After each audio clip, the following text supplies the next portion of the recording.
Hi, and welcome to the Caterpillar Cross Stitch YouTube channel. My name's Ford from Son of a Stitch, and this week is another episode in my series on cross stitch basics. And I'm going to show you the 3 most common ways to start a thread in cross stitching.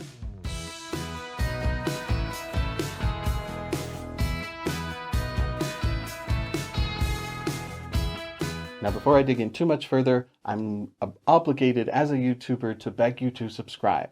That's how my performance is tracked, and it makes a really big difference for me if you subscribe, if you like the video, if you leave a comment. I really appreciate it if you do those. If you learn something from me, click that subscribe button to pay me back. What I'm going to show you today are the 3 most common ways that people use to get started with cross stitching. The first one I'm going to show you is the most traditional method and the way that I was taught when I started. So first thing we're going to want to do is we're going to want to pull the right number of strands out of our bundle of floss. The kind of floss that we use for cross stitching most of the time is a 6-strand embroidery floss. So in the skein and consequently on the bobbin, you're going to have a little bundle of 6 strands, and we don't want to use all 6 of those. Most of the time we're going to use 2. The pattern should tell you the right number of strands to use, but if it doesn't tell you, it's almost certainly 2. So we're going to want to extract 2 strands from our bundle here. Now the easiest way to do that is one at a time. So what we're going to do is just kind of tap the ends so those strands separate a little bit, and then we're going to grab one and loosely hold on to the rest of the bundle and just pull that one strand. You can see that all the rest of the floss will just kind of bunch up there, and then once our one strand is liberated, the bunch will just fall loose. Now we want 2, so we're going to straighten that back out and grab another one and pull that all the way out as well. Now we'll set this aside for use later in the project. So now we've got our 2 strands that we're going to be using for stitching, and we want to smooth those out relative to one another. I'm going to be stitching on 14 count Aida, so I'm going to use a size 24 tapestry needle. Make sure you check my video about selecting the appropriate size needle for some more guidelines on that. Now personally, I don't usually use a needle threader. I'm a floss licker, so what I do is I lick the end of my floss and then I use my fingertips to kind of pinch it into a little blade that makes it easier to feed through the eye of that needle. And then I want to pull 5 or 6 inches of that thread through the eye of my needle, and then I'm ready to get started. Now I stitch in the well, which means I stitch on the recessed side of my embroidery hoop, and I've made a couple of videos about the reasons that I do that, so go and check, should be over here. Go and check out the reason for that, and then I'm going to get this started. So what I do is from what will be the back side of my project, I'm going to put my threaded needle through the fabric, and I'm going to pull most of my floss through there. And then back on the front side, I'm going to do my first half stitch. Now, for people who are new to cross stitching, I usually recommend stitching what we call the Danish method, which is where you do the first half of each stitch before going back and crossing it. Let me get in a little closer here. So I've done my first half of that stitch, and I've left a little bit of a tail of floss on the back side here. Now I'm going to be stitching towards the right on the front, which is the left on the back. So I'm going to kind of lay this down a little bit here, and on the back side, when you use the Danish method, all of your stitches go straight up and down because we go diagonally on the front side of the fabric and straight up and down on the back. So I'm going to hold that thread flat while I pull that first stitch down and lock it in place. And then I will kind of smooth this thread out against that row, and then from the front side again I will do my first handful of half stitches.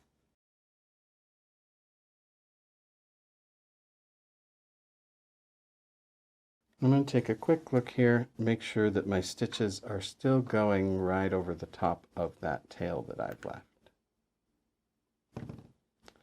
and it looks like they are. So then I'll normally just continue on down that row of stitches. Now after I've done about 5 of them, I'm going to turn this over And I'm going to grab that tail that I was burying and I'm going to give it just a gentle tug.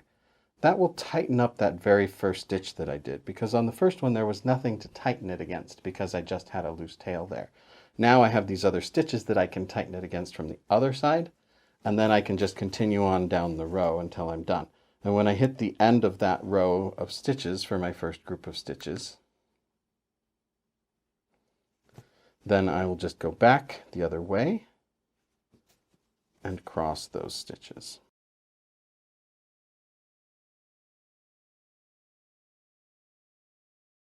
And the friction that is created by putting these stitches over the top of that tail will hold that tail in place.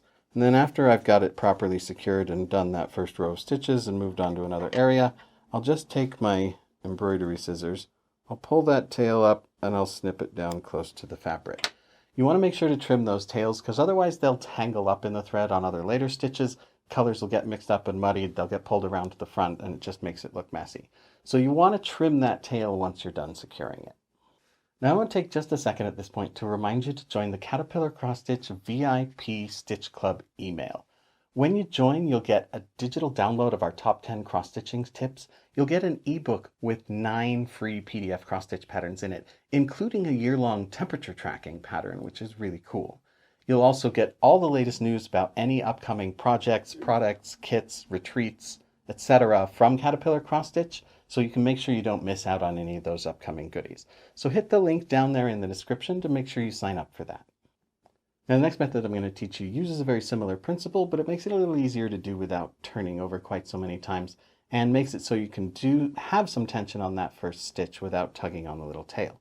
So what I'm going to do is I'm going to take my thread that's already threaded through my needle, and I'm going to tie a little knot at the end. I'm going to do an extra loop on that knot so that it's a little bit bigger.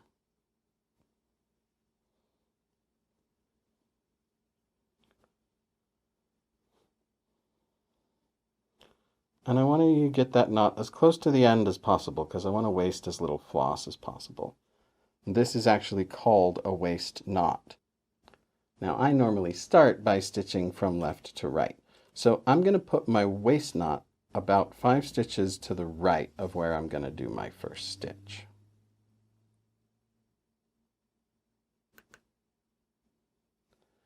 And I'm going to just pull my thread down until that knot is sitting right there on the surface of the fabric.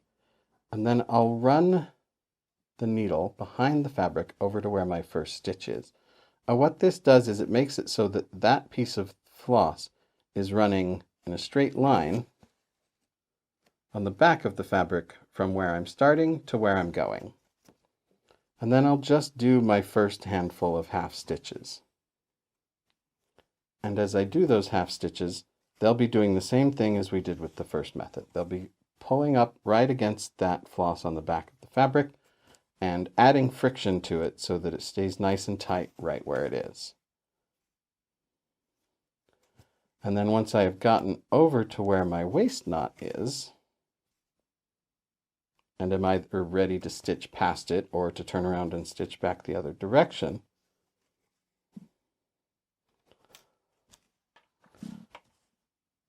I will again grab my tail, pull on it just a little, cut just below that knot, and the tail will pull back down to the other side of the fabric. And as you can see, my stitches have neatly gone right over the top of the tail on the back of the fabric, and the friction from those stitches, I can pull really hard and they won't come undone. The friction from those stitches will hold that there. And then I can just continue on stitching until I'm done with that color or done with the color in the area or whatever comes next. Now, almost everything that I learned about cross stitch, I learned from online communities, from other stitchers in stitching-centric spaces. Those can be tremendously valuable. I especially recommend the Caterpillar Cross Stitch Facebook group and the Caterpillar Cross Stitch Instagram. There are tens of thousands of stitchers with an accumulative hundreds of thousands of years of experience in cross stitching. So if you need inspiration, or if you need help, or if you have a question, or you just want to see what other people are doing, it's an extremely valuable resource to have at your fingertips, so I highly recommend checking both of those out. Now those are the two most traditional ways of starting a thread for cross stitch. The next one I'm going to teach you is one that has become very popular lately, though it does have a couple of minor disadvantages compared to the two that we just did. So let me show you how it's done, and then I'll explain the disadvantages. This method is called a loop start, and you'll see why that is in just a minute. But with this one, we're not going to use 2 strands of floss. We are only going to use 1 strand. And usually we want to cut it about twice as long as we want our stitching strand to actually be. So we'll use a longer piece of floss with the loop start method. And then what we're going to do with loop start to make our 2 strands of floss that we're going to use to stitch is we're going to take the 2 ends of that piece of floss. And we're going to stick those 2 ends through our needle. So what that leaves us with is effectively 2 strands of floss through the needle, even though it's the same piece, and then just a loop at the other end instead of 2 ends. And so what we're going to do is we're going to essentially just hitch that through the fabric. Until recently, the way I would do that is I would figure out where I'm going to do the first stitch on the back of the fabric. I would put my needle in through there, and then just stick the needle through the loop at the end that I showed you. And that basically just hitches the floss to the fabric. And that's our first stitch done, and we can just continue on. There's no tail to bury or worry about or anything. I recently learned that a lot of people do their loop start from the front, and that's done by just sticking your needle in from the front on one of the holes where your stitch will go through, bringing it back up, and passing it through that loop that we created in exactly the same way as we did on the back, but on the front instead. Then if you kind of cinch that down into the corner and stick your needle in through the same corner, making sure that you don't stick it back through that loop, you can just pop that little loop down to the bottom of the fabric, and then you don't have to turn your project over. You're just ready to go. We can start on stitching. That is the fastest and easiest way to start a strand with stitching, but it does have some drawbacks. Because we need to stick both ends of the floss through the needle, we need to use an even number of strands. So if we're stitching with 3 strands, it doesn't work. Likewise, if we're blending colors where we're using 1 strand of one color and another strand of another, then that doesn't really work either. So if you're only using 2 strands, which most of the time we stitch with 2 strands in cross stitch, it's faster, it's easier, it results in a cleaner back. It's really a fantastic way to start. But there are some limitations to it, and those are reasons you might choose to do one of those traditional starting methods instead. So those are the 2 most traditional and one now probably most common methods of starting a strand for cross stitching. What about you? Do you do something different, or was one of these news to you? Let us know down in the comments. I do want to thank you so much for watching. For Caterpillar Cross Stitch, my name is Ford, and I will see you next time.